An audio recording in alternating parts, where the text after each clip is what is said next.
One of the highlights of my day is answering your guys' comments. Love it.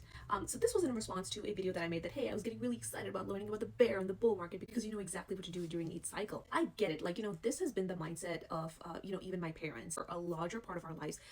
They always preferred never investing in the stock market because it was considered gambling, preferring to invest it in gold or fixed deposits or, more traditional, safer bets. But it's not really served them in the long term. Investing is always going to be a long-term thing. I'm learning investing should always be done with a diversified portfolio, something like the S&P 500, where you are putting your money into 500 of the top performing companies in the US or whatever part of the world you're from. The thing to remember is that these top 500 companies are really, really successful businesses that have payroll, that have employees, that have expenses, that are making billions on billions of dollars of profit and are continually reinvesting in like what is the next age. Like right now everyone is into AI and a lot of them are going to be in AI. Approaches like that, you sort of know that over a long period of time, of course, your money is going to be compounded. You're going to see growth. It becomes risky when it is considered in the lens of short-term gains, like doing futures agreements where you don't know exactly how something is going to perform, or day trading. There is literally a separate niche on that on Instagram and TikTok where there are a lot of day traders, experienced one, that say,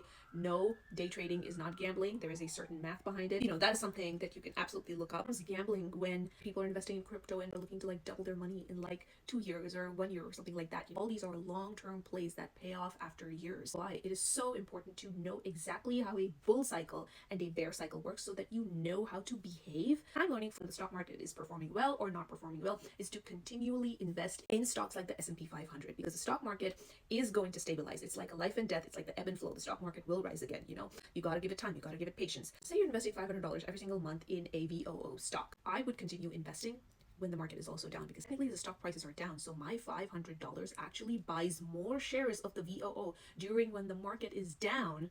So when the market eventually goes up, I actually have more stocks with that same amount. That works to my advantage versus if I had just completely stopped investing when the market was down, because then my portfolio would not increase, my earnings would not increase. The trick that I'm learning is to keep on taking out small percentages, whether it's profits, whether it's dividend payouts, and keep on putting it, even when the market is performing well, into safer assets, like for example gold, or for example treasuries, or for example a high yield savings account. So that way, even in a well-performing bull cycle, you are always technically saving for a bear cycle. So you have cash on hand, you have resources on hand, you have assets on hand that can actually serve you well and that aren't really always dependent on the stock market. Knowing about what to expect in each cycle, so none of it is a surprise anymore. Nothing really takes you off guard. Not really a gamble. Amazon is going to stabilize, Apple is going to stabilize, everything is going to be back to normal again, and then it'll fall again, and then it'll be back to normal again. So how do you want to ride out the waves? That's all that it is, baby.